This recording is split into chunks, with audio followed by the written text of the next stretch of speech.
Every paw has a story, some filled with love, some with pain, but all of them deserve hope.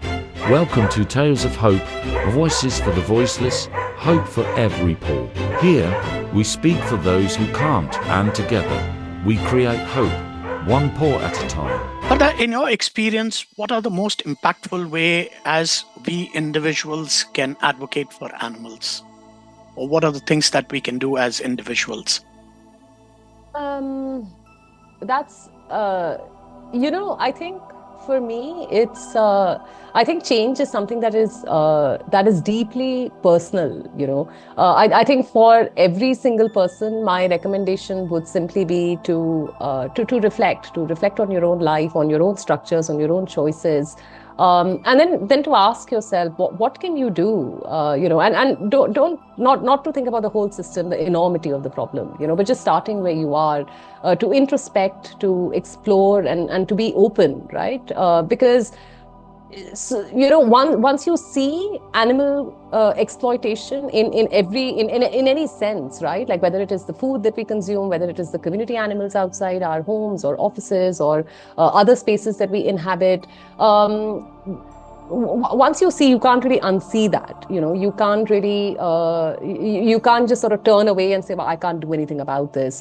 So I think really sort of nurturing that within ourselves to first learn to see all the animal exploitation that exists, and it like we were saying earlier, it permeates everything. You go out and you see a dog that is sick. What can I do for that dog? Or forget just a dog, any animal or any person. Anybody, any suffering that we encounter. What can I do right now to respond to this situation? And whether it is at a systemic level, whether it is about you find out about the dairy industry, you find out about poultry, or about aquaculture, or about entertainment, or about there are so many things that so many ways in which animals are exploited, and then to sort of really ask ourselves that with the skills, the influence, the life path that I have chosen for myself, what can I do to respond to the situation that has that I see that animals are being exploited, and then to be able to respond to that. I think if we can do that, I think that that's all that we can do, and that's all that we need to do. I think it's all about taking the small baby steps towards, what we can do towards these animals. I guess that's what it is. Yeah, because there are so many of them are baby steps, right? Like it doesn't take much. Like if there's if you see a animal that's the most immediate thing that we encounter in India there and in most places in the global south, because we see animals on the street, we see street dogs, we see street cows abandoned, and animals that may be injured, that may need to be rescued, that may be cold, that may be hot. Just simple things, water bowls, making sure that there are comfortable places for them to find shelter, making sure that if there is a dairy nearby, making sure that we can respond to that. So whatever and also depends on our emotional bandwidth, and sometimes that bandwidth can be a lot, and sometimes it can be not a lot. There are times when we feel like, okay, but I can do more, and it's great to do more that time, but sometimes it's okay to also sort of just be like, okay, but I don't have the bandwidth, the emotional bandwidth to do as much, and then just sort of nurturing oneself for whatever period of time, and then being able to step back into that space. But I think taking steps regularly, I think, is more important than the grand big things picture. that some are Very true. For animals. Sorry, Varda, since we all come from a very traditional place, India has been, the land of traditions and culture. Are there any specific culture or tradition that can both positively and negatively impact on how we deal with these animals? Whether it's dogs, cats, cows, all together. Yeah, I think a lot of Indian thought is based around that, relates to animals, but I think also as a general way of being relates around ahimsa and karuna, at least when we see in Hinduism, Jainism, and Buddhism. Ahimsa and karuna come out as two very big sort of ways of being, and it's not just limited to animals. It's limited to a way of life. I think those two values are something that I think everybody still resonates with. I think everybody sees those as sort of very essentially, very quintessentially Indian. And I think expanding that framework and make it, making it more contemporary. So how does that apply to today? What does ahimsa and karuna mean in my engagement with food, in my engagement with street animals, in my engagement with the things that I consume, whether it's the shampoo that I use, the clothes that I'm buying, right? Like my life, how is that extension of ahimsa and karuna? I think that cultural framing is something that I think certainly has been also. It's not that it's not something that I mean, lots of animal advocates have been talking about it for a very, very, very long time. And I think, but I think maybe in the more urban sort of upper middle class demographic, some of the, especially when we see the West as more aspirational, when we see globalization, some of these values have not been contemporarized. They're still sort of seen as maybe sort of traditional ideas that but perhaps maybe some work needs to be done around that space, around how do we really communicate this in a context that is relevant of the times now.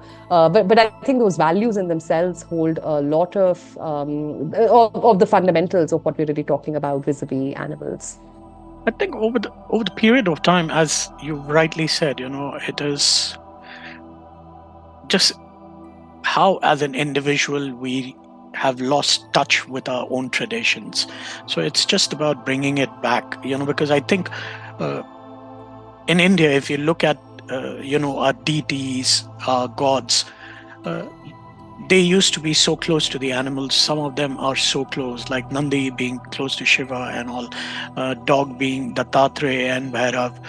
And I think it's just we humans, I mean, being our culture, we talk about dharam and all these things, but are we really practicing it? I think that is where it boils down to, if I'm not mistaken. I don't know how you see it, but that's the way I see it. It's like we talk about it, but we don't know how to practice or implement all these things that we've had. I mean, the rich culture and the tradition that we've had.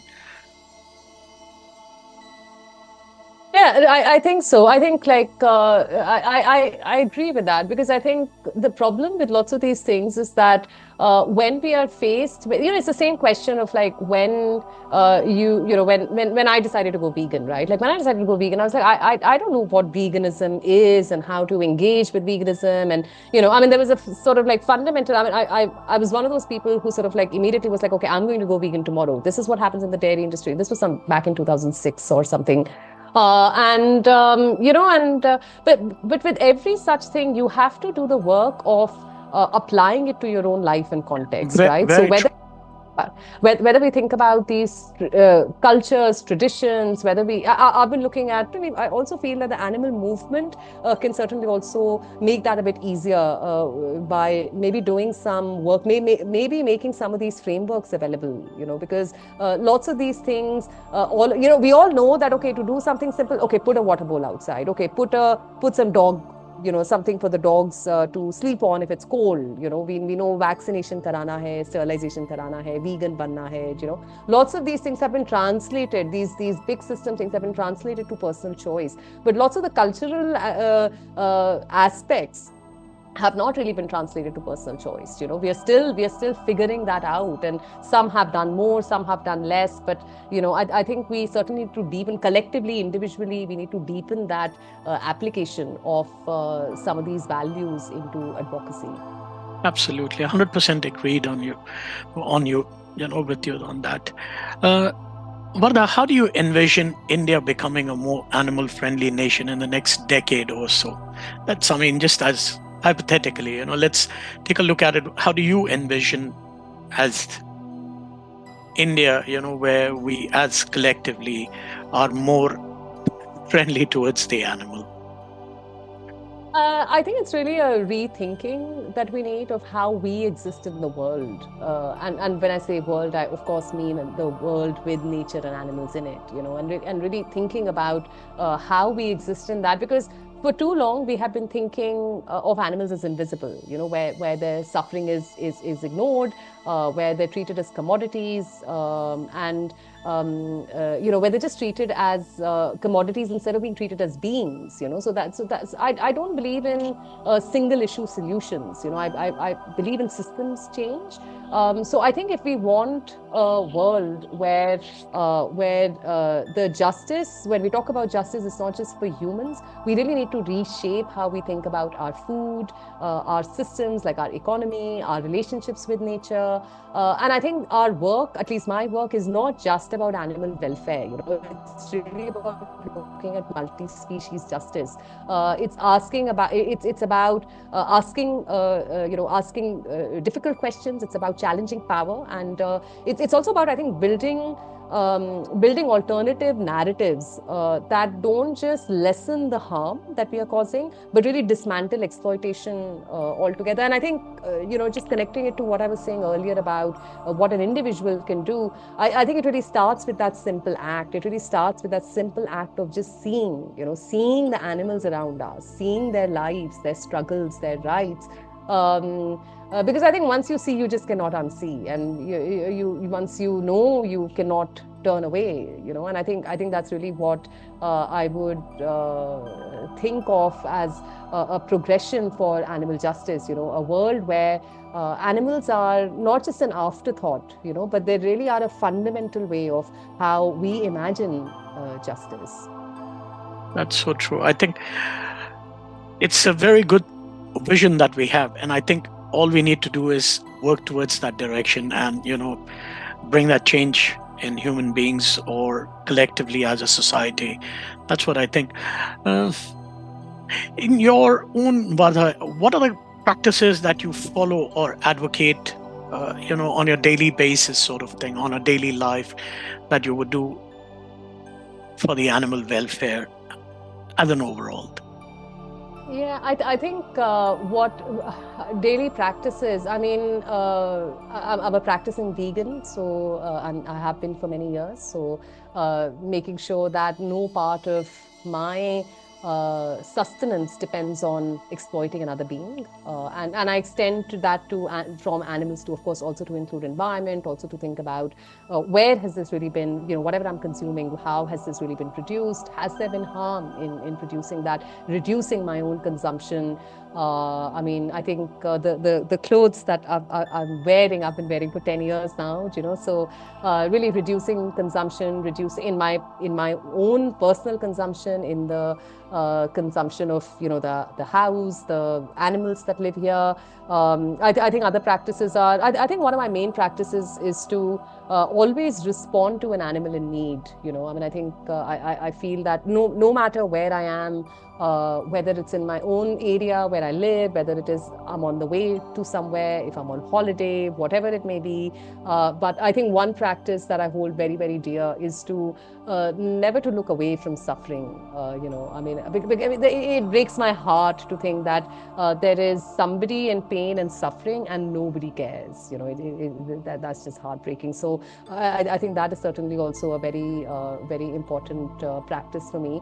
I also I reflect a lot on the different power relationships that exist in the world, and how that manifests for all the different inequalities that exist, and also for animals, and really to try and think about how can I contribute to reducing that. I mean, I think that practice, I think, is also quite important in sort of, because sometimes sometimes it's not always possible to do something, but to think about it, to acknowledge it, and then to try and think of different ways I can respond in the future. And to be honest about, nobody's perfect, right? Like, there are lots of times that I wish I could have done more.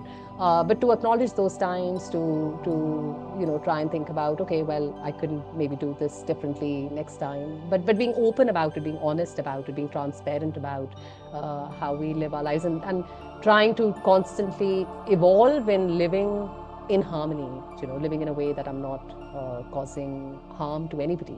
That's a general principle. That's a very good thought, to be honest. I'll just tell you, I have been not a vegan, but I've been a vegetarian for almost 35 years. And as you said, consumption, even I try and make sure that consume what is, it's basically the difference between want and need. Understanding what you need and what you want. I mean, if we can differentiate between want and need, life could be very simple and better. Yeah.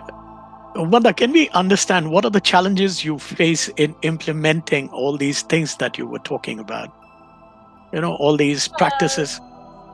Yeah, I think there are lots of challenges. Not too many, but certainly there are certainly the challenge. I think one of the challenges is certainly that there is it is certainly hard. I mean, society is not geared towards it. I mean, it's odd. It's odd that it's seen as odd. It's seen as a alternative way of life. There isn't always acceptance or understanding of the choices. I mean, there's a lot of questioning people do, not just of what you're doing, but who you are. There's a level of personal scrutiny, a fair bit of resistance. But that's not something I've observed it, but it's not ever had. But I mean, I'm very fortunate in that way. I take no credit for it. It's just something that hasn't had much of an impact on me. But I'm not saying that it's not something that that is. I mean, I think it is still quite important. I think it does impact many people, and I think that is certainly a very significant challenge. I think that there are also very practical challenges, right? Alternatives are hard to find, not just in terms of products, but even in terms of thinking. Like I was saying earlier, what does it mean to be fully decolonized? How else can I decolonize, right? Like or other sorts of, if you think of environmental protection, or if you think of other forms of oppression beyond and interlinked with animal issues. But I enjoy that process of discovery. I enjoy that process of exploration. I thrive on curiosity. So if something is missing, I will go looking for it. But that certainly is also a challenge. And I think most significantly, I think the weight of it all is the challenge that I actually struggle with. I think sometimes it can get very overwhelming, because especially when you're looking at the linkages between all these different issues, the multiple systems of power that exist, whether you're looking at speciesism or gender issues or capitalism, I mean, it permeates everything. And then once you see it, it sits with you. It follows you, and that can be exhausting. And I think community support there is really important. I think it's really important to have a community, your own tribe, to support you at that point in time. Of course, our own animal movement, I wish it was more united. So in many ways, it does end up being a solo path. But again, I don't mind that too much. I recognize that for some people, the solitude can be a challenge. But again, taking no credit for it, I'm just lucky that way that it's not something that bothers me too much. But it can certainly get quite overwhelming at times. I can absolutely relate to that. And as you rightly said, I think we all need to come together and stand, because at the end of the day, if I am not mistaken, the goal that we have is a common goal. In terms of welfare for the animals, making sure the voiceless do have a voice. But I think we have realized that by going different paths, the end is going to be the same. But if we can all walk together, I think there could be nothing wonderful than that. Varda, would you like to say something that would inspire the audience to, take action towards animal rights or their welfare? Or it's like, as we were talking, taking baby steps. What do you think would be a basic step for everybody, which can be very simple, nothing too fancy? Just start looking at wherever you work, wherever you live. Just look at the animals in that area, and if you find and just make friends with them. Just make friends with them. Help them not feel fear. Forget. Sort of like taking them to a vet, or or getting them sterilized, or help them not feel fear. So many animals in our communities just live out of fear कि कोई पत्थर मारेगा, कोई डंडा मारेगा, कोई भगाएगा, यहाँ नहीं बैठना है, सांप का गाड़ी आना है तो चौकीदार को कुत्ता भगाना है types. So just help animals not live in fear. Just help and just make friends with animals. If you find an animal, keep like a basic there is sort of like, like we have like soframycin or something, like one cream that any, there's 2 or 3, there's antifungal, like 3 tubes you have, any skin problem, you just carry those 2-3 things for animals, like if you see an animal, just apply that. And that's that, because I think the challenge is not that people don't want to, I mean, I really feel that anybody who looks at a sick dog or even a happy, I mean, most people, I mean, I understand lots of people don't like animals, are scared, and have had negative experiences, and I totally respect that. But I think for most people, either there's no connection or there is a positive connection, slightly positive connection. So I think what's really important is to not hesitate at the point of doing. I think so many of us hold ourselves back कि अब इतने कुत्ते हैं, उस एक का मैं क्या करूं, मैं लेट हो रहा हूं मीटिंग के लिए, मुझे जाना है, don't do that, just resist that voice of that, oh, I must just continue with my life and this is not my problem. That empathy that people feel when they see a sick dog, act on that empathy. Just a very small action, just act on that empathy. So I think that's really where we need to change, and I hope that more people are able to just do small little acts and just connecting with the animals around them. I think that in itself will be quite profound. I think let's just keep our fingers crossed. Coming to the end of this, Varda, I'm going to let you have the open mic where you can talk about, how passionate or work that you do or the project that you have with Samayu, and what is your vision sort of thing for the animal welfare overall? Sure. So Samayu is really a space where what we are doing is that we're looking at pardon me, we are looking at the all the animal issues, and we've picked farmed animals and food systems as an issue because of the scale of it. But really, as a place where we are doing a lot of thinking and also taking that thinking and implementing it on the ground on what would work advocacy for animals look like if it was done in an intersectional way, which means linking it up with other issues of climate change, environment, pollution. Because say, for example, one of our project is working in aquaculture. The pollution is just as big a problem. It is just as big an environmental problem as it is a fish welfare problem. So to talk about aquaculture and to not talk about pollution seems like we are missing the links, right? So what we do is that we build narratives, we build research and data with different stakeholders in different geographic locations to respond to these issues both in policy and in implementation from an intersectional perspective. So what we're really trying to do is we're trying to broaden the conversation. Another sort of key feature of the work that we're doing is to make sure that when we are talking about animals in India or whatever context, right, anywhere else in the global south, wherever you are, that we are talking about animals in a way that is contextually relevant. I mean, earlier you were saying, okay, well, what about, values in India that so many people are disconnected from? It's exactly to respond to that problem. I mean, there is a rich tradition and culture in every region. So many regions have, their existing relationships with animals, the way that they are described through different cultural icons. But that's somehow been lost, right? And what does, but we are also embedded in the system. So we are also living in a time where those things have been lost. So how do we now talk about animals in a way that makes sense, marrying our cultural traditions, but also looking at the globalized world that we live in?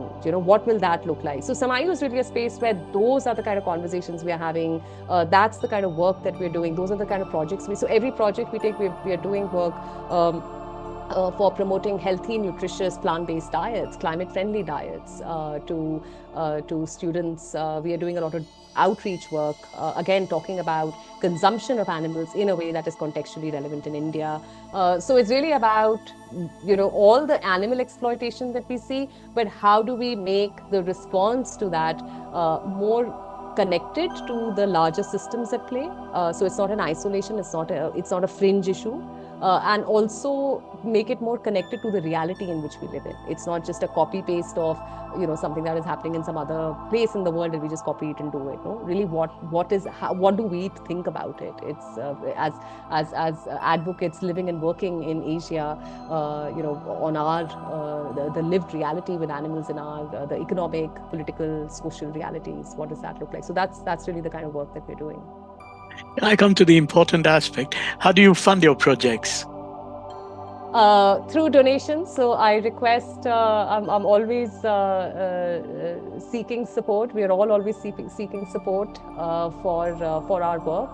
We are, there are lots of specific projects also that we're working on for dogs, for aquaculture, for diet change related work, narrative building. So we are, if there are people who are aligned, we'd love to hear from you, to get in touch, get involved in our work, donate, support, become a part of the space that we are creating. That will be absolutely incredible. I'm all in for it. All right. I am not going to take much of your time from this. Thank you very much for coming on the podcast with us and sharing all your experience. Thank you very much, Varda. Thank you so much, Anil. What a lovely conversation. Thank you.